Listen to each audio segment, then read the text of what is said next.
I almost recorded a podcast episode about the fact that you don't owe anybody anything, and how if people are emotionally immature, then you can just soft block them and, go about your day because you didn't want to put that stress on yourself. And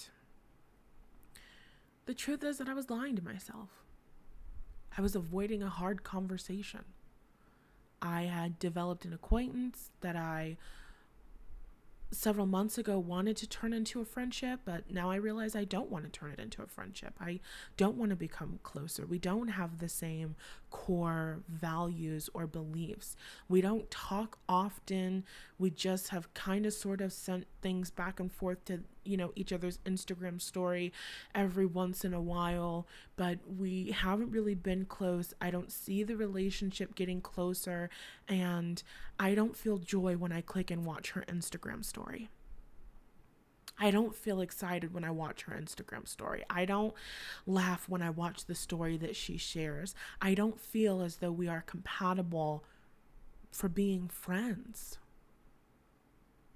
And I just wanted to soft block her and just get away from the whole situation. I wanted to run away from the whole situation because I didn't want to deal with the conflict. I didn't want to deal with, what if I tell her that, I don't like that she does this, and then she tells me she hates that I do this, and you know what I'm saying? And that's been my fear a lot in relationships, ending relationships. What if I say, I don't like when you treated me this way or you did this, and then they say, well, Natalie, I don't like that you do this and you suck because of this, this, and this. And because I have been afraid of people telling me about myself,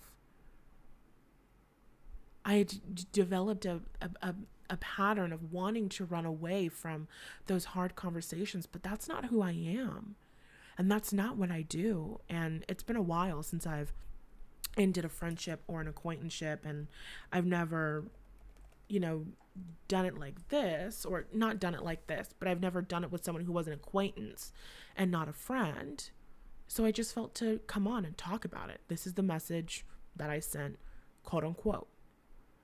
It says, "Hey, I hope you're doing well!" Exclamation mark. I just wanted to reach out to say thank you for responding back to my email at the end of the year and being open to a collaboration with me and building a friendship. I appreciate how open you were. And over the past few months, I see that we haven't gotten much closer, and that's partially because I have been dealing with my own triggering things in business. I realize now that although I respect you, we don't seem to share the same core values. I don't think that we're compatible as friends because of our communication styles and our beliefs about things like celebrities and government conspiracies. That's the best word that I've got for that. I don't really have hardcore examples because these are things that I've noticed in passing over time, but I just felt to share that with you directly and openly. Thank you for understanding that there is no offense intended by this message. I wish you the best. And I ended up editing a couple lines of that before I sent it to her via Instagram. And there's a couple of shifts that I've been coaching myself through as I move through the situation this morning. Number one, it's okay for people to dislike you. It's okay for people to be offended by you.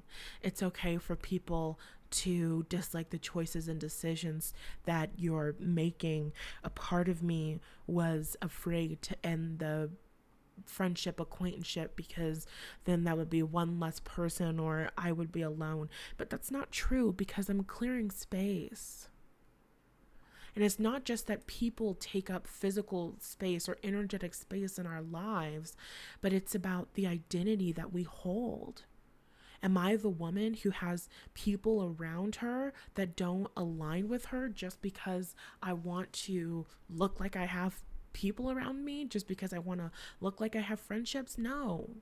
I want meaningful relationships. I want meaningful relationships with women who feel like my soul family, with women who I feel are just open-hearted and ready, willing, and eager to connect with me. I recently reconnected with an old friend. I've told stories about her in old episodes, and when I connect with her, she just gets me. She understands me. The conversation clicks and flows. And when I'm talking to her about, the guy, because I'm like, we're talking on the phone for like 3 hours and I'm catching her up on the whole situation. So I'm talking to her about the guy, and she's a Pisces and I'm a Pisces, and she's psychic and she feels everything that I'm saying and she gets it. And it just like, there's a flow, there's a going back and forth, and everything is great and it feels so good. And by the end of the conversation, we're telling each other that we love each other. We haven't just met. I've known her since I started this business. But we just, there were ebbs and flows in the friendship, and we took a break from the friendship at a point. But when we come back together and we reconnect with each other, there's an emotional availability there. There's a closeness there. There's an openness there. And I was telling her about wanting to travel, and she's like, oh my God, I travel so much for work, and I would love if you would come and travel with me here. And I just went to Santa Barbara and I went to Los Angeles, and I feel so introverted and I would love having a friend there. And I'm like, yes, oh my God, like yes to travel. And it just felt right, and it just felt aligned, and it just felt easy. And with the acquaintanceship that I just ended, it did not feel that easy. And it didn't feel that comfortable. And it's not that she has to be a bad person or somebody who's unworthy of love or there's something wrong with her. Notice how in that message, I didn't go the original route. I didn't send a message saying, I don't like when you do this, and I don't like when you do this. I didn't need to do that, because nobody is going to respond positively to receiving a message where they're being attacked. But what I did do was communicate what I needed, communicated what was alive within me. And the most important thing is that I feel that our communication and our core beliefs are not compatible. She doesn't like Beyonce. I love Beyonce. Somebody who thinks that celebrities are bad or evil or whatever, or just who feels negatively about Beyonce, that's not somebody who I want to develop a friendship with. Now, if Beyonce did some terrible, horrible shit, nobody is above criticism or different things like that. But still, I love and I respect Beyonce. So that is something that's important to me. Either somebody who feels neutral about Beyonce or somebody who loves Beyonce is what I'm looking for in a friend. And the overall message in today's beautiful, quick, short episode is that we don't technically owe anybody anything. But I do think it's important to have the tough conversations. I do think it's important to have the open and honest conversations. I don't think we have to be people who run away and, I had to send that message and I had to end that friendship because, the woman who I refer to as the cult leader or Nicki Minaj, I felt that we were incompatible from the very beginning of the relationship when I first met her in 2019. But I ignored it and I kept going and I forced myself to have that connection. And then when the relationship ended, it was more like volatile and triggering and a whole bunch of stuff that it didn't need to be. You can let shit end. You can nip shit in the bud. You can stop relationships when you feel like it's not working for you. You can communicate, hey, think you're great, wish you the best. This isn't for me. And, however people respond is how they respond. And that's what the block button is for. I'm not going to go back and forth and activate my nervous system and feel unsafe or argue with anybody. I'm going to communicate my boundaries. I'm going to communicate to you because although we don't have a deep emotional connection or bond, we have communicated with one another. We have been aware of one another for several, months at least, years, whatever. So I think that being somebody who's respectful of other people and respectful of their emotions, I believe that it's the kind, caring, compassionate, loving thing to do, to communicate openly and honestly. You can communicate your boundaries, your wants, your desires, and your needs without being hurtful, without being rude.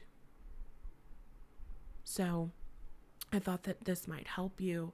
This is something that I've been practicing for the past several years. The last time I ended friendships was in the fall of 2023. So, when you're developing new habits, the habit of showing up instead of running away, it's not an experience where you show up one time and then you're good for the rest of your life. Sometimes you gotta remind yourself of, hey, this is how we show up now. This is who we are now. We are women who communicate how we feel, what we want, and what we need. We communicate with kindness. We communicate with tact. We protect ourselves with the block button. We understand that how other people respond to us communicating our boundaries doesn't mean anything about who we are as people.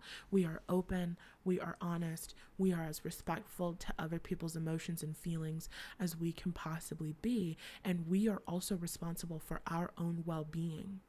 If I did not communicate to that woman that I did not want to continue that acquaintanceship or friendship, and the energy got weird and wonky and misaligned and turned into a bigger thing, at a future time, that would be my responsibility. That would be my fault. I'm the person who's responsible for my long-term and short-term well-being and happiness. And when I feel in my intuition, when I feel that something isn't right for me, taking responsibility for my own well-being means I'm going to go ahead and let some stuff go. I'm going to go ahead and I'm going to let people go. So talk to me in the comments, talk to me in the emails, talk to me in the DMs. Is this something that you're doing now? Is this a behavioral pattern that you're going to choose to adapt, communicating to people quickly and easily what you want, how you think things are going, and what your desires are? I hope that this inspired you.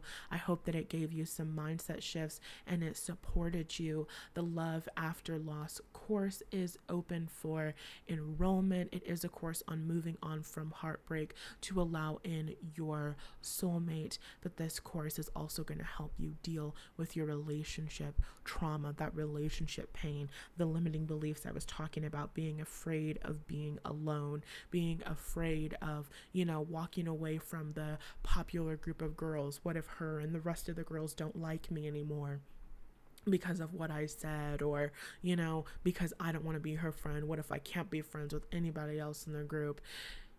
The Love After Loss course will help you to process those fears so that you can show up authentically, and also you can create an experience where you're energetically embodying the identity of the woman who has those perfectly soul aligned friendships, the friendships that light you up, the friendships where you want to talk to people, you want to connect with them, you want to hang out with them, you like watching their Instagram story, you like hearing that they're free so that you can connect with them and play with them however you do that with your friends. So I definitely recommend checking out that course.